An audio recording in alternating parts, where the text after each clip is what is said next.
এয়ারক্রাফটের আপনার চলাচলের সময় ওর যে উইং যে লিফট জেনারেট করে ও একটা স্মুথ এয়ার ফ্লো দরকার। সেই স্মুথ এয়ার ফ্লোটা যখনই পায় না তখনই সে ডান বাম উপর নিচ এইভাবে করে। এটাকে আমরা বলতেছি যে এয়ারক্রাফটে টার্বুলেন্স। বাতাস আর ইঞ্জিনের বিপরীতমুখী গতিতে ভর করেই আকাশে ডানা মেলে উড়োজাহাজ, কিন্তু উড়ন্ত অবস্থায় অনেক সময় স্বল্প বা বেশি ঝাঁকুনির শিকার হয় বিমান। একেই বলে উড়োজাহাজ টার্বুলেন্স। মূলত এমন ঘটনার সৃষ্টি হয় সমতল থেকে 30 থেকে 60,000 ফুট উপরে অবস্থানকালে। গরম বাতাস উপরে ওঠা এবং পাশে ঠান্ডা বাতাসে সেই শূন্যস্থান পূরণ, এই দুই বাতাসের বিপরীতমুখী বায়ুপ্রবাহ অনেক সময় এলোমেলোভাবেই বয়ে যাওয়ার ফলে তৈরি হয় ঘূর্ণি। এটিই এয়ার টার্বুলেন্সের সৃষ্টি করে। এতে মেঘের বুক চিরে যাওয়ার সময় উড়োজাহাজের গতিবিধি ও উচ্চতায় ঘটতে পারে আকস্মিক পরিবর্তন। বাতাসের চাপ খুব বেশি থাকলেও নিয়ন্ত্রণ হারিয়ে ফেলে উড়োজাহাজ।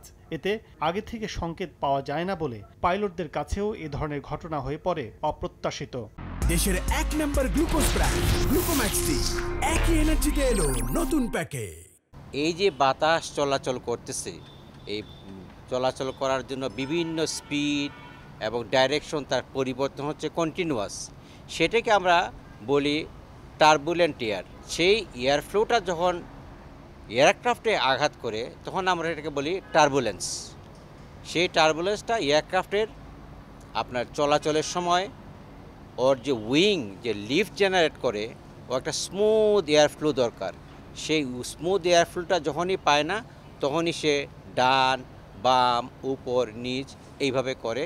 এটাকে আমরা বলতেছি যে এয়ারক্রাফটে টার্বুলেন্স। যে ধরনের টার্বুলেন্স আমরা বিভিন্ন সময় শুনে থাকি, এইটার মাত্রাটা ডিপেন্ড করে কোন মাত্রার টার্বুলেন্স হচ্ছে, এবং যদি সিট বেল্ট বাঁধা থাকে তাহলে কিন্তু মানে হতাহতের সংখ্যা অনেক কমে যায়। তো আমাদের যাত্রীরা কিন্তু এ ব্যাপারে মোটেও সচেতন না। তবে প্রকৃতির পাশাপাশি নগরায়ন ও শিল্পায়নের কারণে টার্বুলেন্সের ঘটনা বাড়ছে বলে মত খাত বিশেষজ্ঞদের। গ্লোবাল ওয়ার্মিং কিন্তু এটার জন্য একটা বড় ধরনের কন্ট্রিবিউশন করছে, এবং গ্লোবাল ওয়ার্মিং যেভাবে আমরা দেখছি যে জলবায়ু পরিবর্তন হচ্ছে, আজকে আমরা যখন বাংলাদেশে দেখছি আমরা 41, 42, 43 ডিগ্রি সেলসিয়াস গরম উঠে যাচ্ছে।